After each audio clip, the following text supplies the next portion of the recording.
Hello, everyone. Thank you for letting me spend some time with you. I do appreciate it.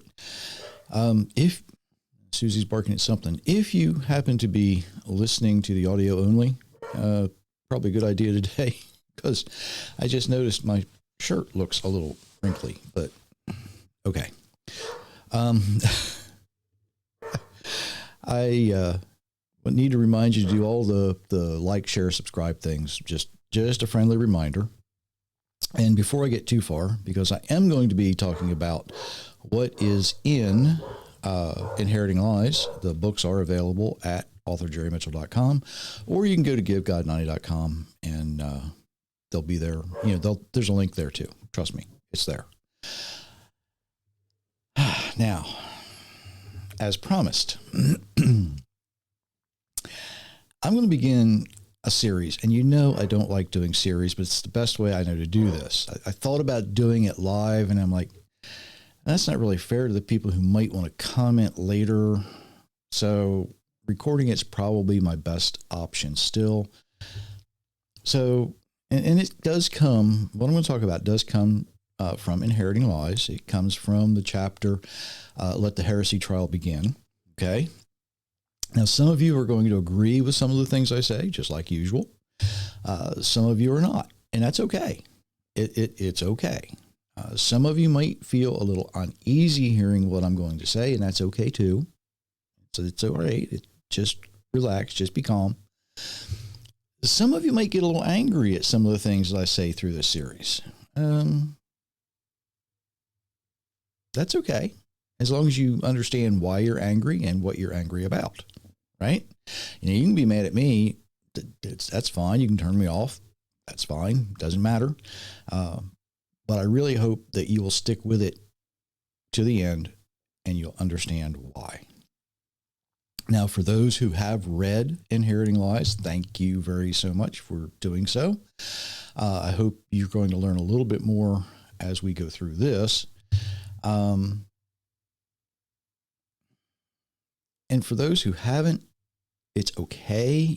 I know there's a lot of people out there who don't get the chance to do that for whatever reason, and that's okay too. But hopefully hearing this will make you wonder, well, what else is in there, right? And I'm not doing this for advertising. I am doing this because this needs to get out. The book's been out now for a couple of years, and this message needs to go out.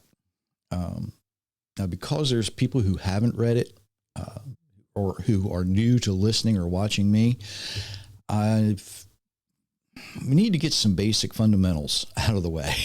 Okay, so this may be a review for some of you. It may not be a review for all of you, but we're going to go through it, and we're going to start in Genesis. It's always a good place to start, right? And in Genesis 1:14, this is the fourth day of creation, by the way. God said, "Let there be lights in the expanse of the sky to distinguish the day and the night. Let them to be signs to mark the seasons, days, and years." Now, you're going to be saying, why in the world would you start there? That's a funny place to start. It's important.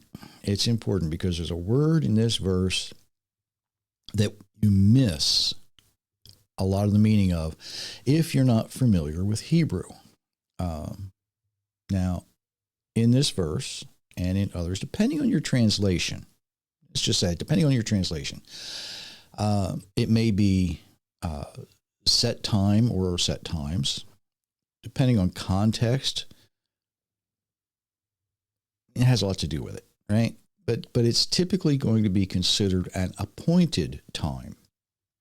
In Genesis 17:21, it's after Abraham's told he's going to have a son.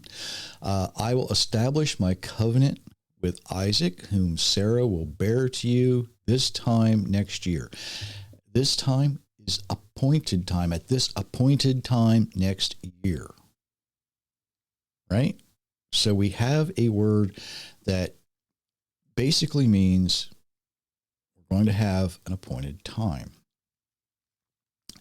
Now for the connection, Leviticus 23 verse 2, "Speak to the Israelites and say to them, these are my appointed feasts, the feasts of the Lord that you proclaim as sacred assemblies." Word translated feast here, same word as appointed times. These are my appointed times, right? Another word here that is sometimes translated as convocations, which means, assembly, can also be defined as rehearsals. So let's think about this. Before Adam was created, a way for mankind to track time was created so that we would be able to know when to get together to rehearse for something. Before Adam was created, our Creator said, I need to figure out how I'm going to do this. Well, he already knew how he was going to do it. But he established sun, moon, and stars to give us a way to track time so that we would know when he wants to meet with us. I'm going to jump ahead quite a bit to Hebrews chapter 10, verse 1. The writer of Hebrews puts it this way in Berean Study Bible.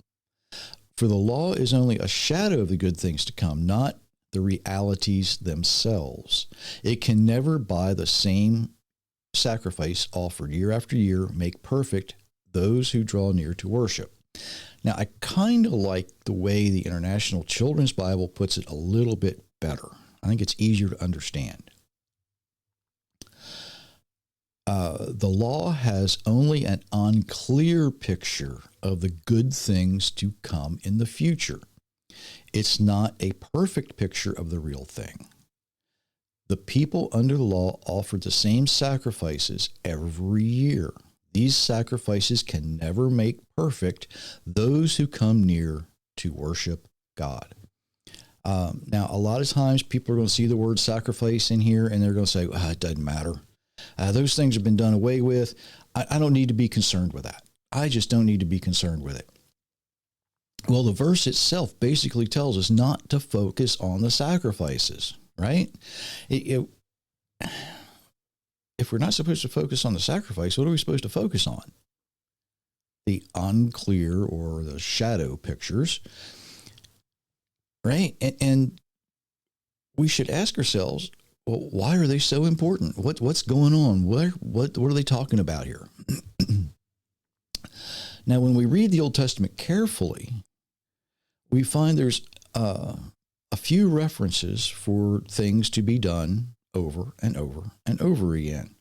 And there's a lot of instructions that surround these things, but the things themselves are reasonably few. Okay.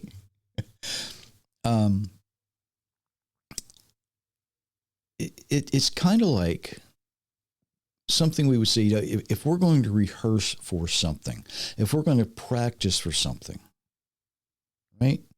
What are we rehearsing for? What are we practicing for? Well, today we call them the feasts of the Lord, the appointed times of our Creator.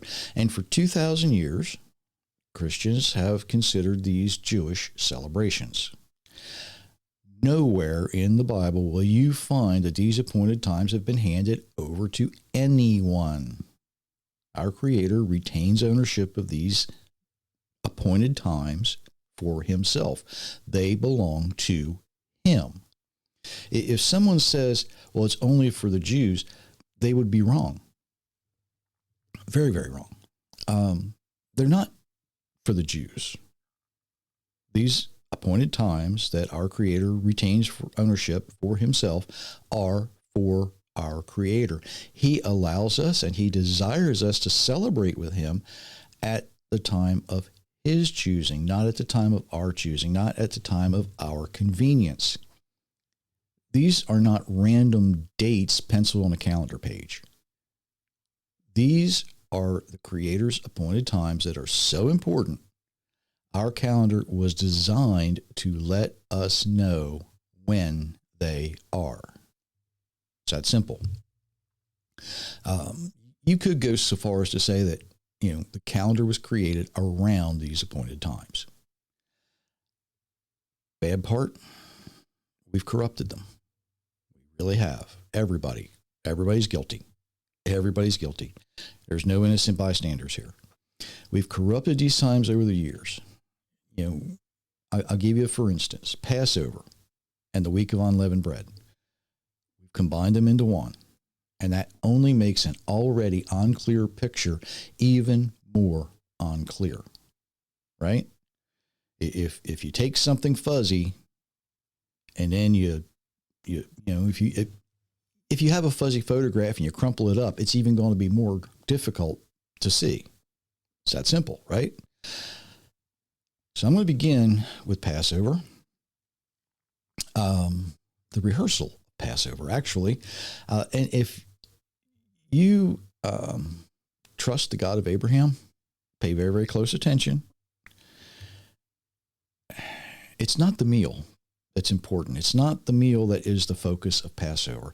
It is the actual actions leading up to the meal that are the rehearsal, right? A meal is just a meal. But the things you do to prepare for it, that's what is important. In Exodus 12:3, tell the whole congregation of Israel, on the 10th day of the month, each man is to select a lamb for his family, one per household. So on the 10th day, you go out and you pick the best lamb you have available to you, right? Not just any lamb, the best one you can find, the best one that is available for you. Now, down in verses 6 and 7, you must keep it until the 14th day of the month, when the whole assembly of the congregation of Israel will slaughter the animals at twilight. They are to take some of the blood and put it on the sides and tops of the door frames of their houses where they eat the lamb. So a lamb selected on the 10th day, slaughtered on the 14th day. Take a short rabbit trail here, not very long, but Christians claim that Yeshua, Jesus, matches the life of the Passover lamb. But you have corrupted the unclear picture yourselves. You celebrate Palm Sunday, and then 7 days later you celebrate Easter. It doesn't fit. Doesn't fit, right? You don't bring the lamb in on a Sunday and slaughter it on a Sunday. You bring the lamb in on the 10th day of the month, biblical month, and then on the 14th is when it would be sacrificed.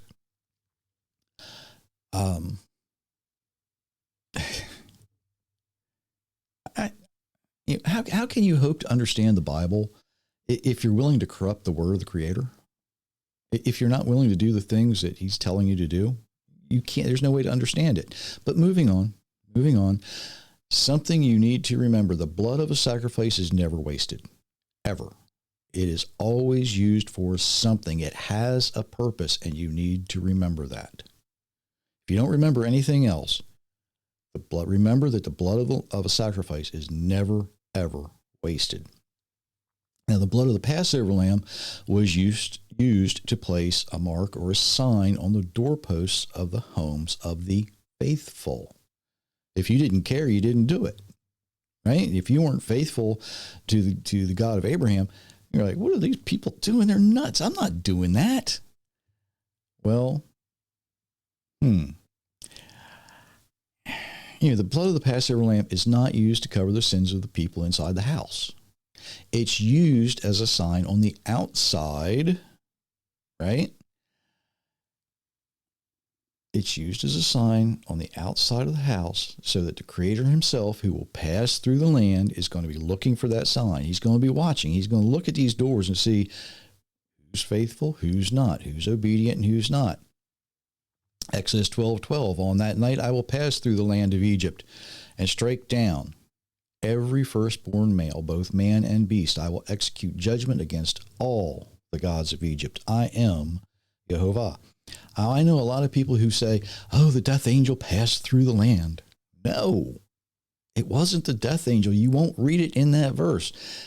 It was our Creator Himself who was looking to, He's looking at every house. He's looking at every door, and He's looking to see who marked that door with a sign of obedience. If that sign wasn't on the door, He would kill the firstborn male man and animal of any household, right? Now, hopefully you can see that the events leading up to the meal are far more important than the meal itself, because it is the obedience to the Creator's instructions that kept the firstborn males safe and alive. Now, did the people actually have to get it exactly, accurately right? Well, was every door marked exactly the same? I kind of doubt it. No two people do things exactly the same way. It might seem like it, but it's not exactly the same. That's not the point. The point wasn't in getting it exactly perfect. The focus was on the obedience, not the performance. The focus was on obedience, not the way the lamb tasted or the way the spices were applied to it. The focus was on the preparation, the practice, the rehearsal, not the meal. When we further distort an unclear picture by changing it for our convenience, we lose its meaning, we lose the purpose. It may not be about perfection, but it is about giving it our best effort, because that's really all we have to offer our Creator. He has everything else. All we can ever offer is the best that we can do. That's all we have. That's it. We don't have the convenience of being able to give him something he doesn't already have. He already created it all himself, including us. All we can do is the best we have to offer. Now, I'm not going to get into the timing of the crucifixion in this series. That's not what it's about. That's not what I'm attempting to accomplish. I'm not even going to get into the whole Easter thing, because I don't want that to be our focus either. It doesn't matter. But I hope in this, as this series continues, I want to explain how corrupting these unclear pictures has caused us to misinterpret and misunderstand the real meaning behind these appointed times, what they're for, why they are, and how we have missed so much because we have, and we're all guilty. We're all guilty. We're all guilty. We have corrupted these things. We have taken something that is already difficult to see and made it more difficult. He tried to make it easy, but that's the way it is. Every time he tries to do something, say, this is going to be so easy, they can't mess this up. And what do? We mess it up. We mess it up. What I want to show through this series is how we've messed it up and why it is so important that we start getting it right. Okay? So it's something to think about until next time. And until then, I do wish you many, many blessings, everyone.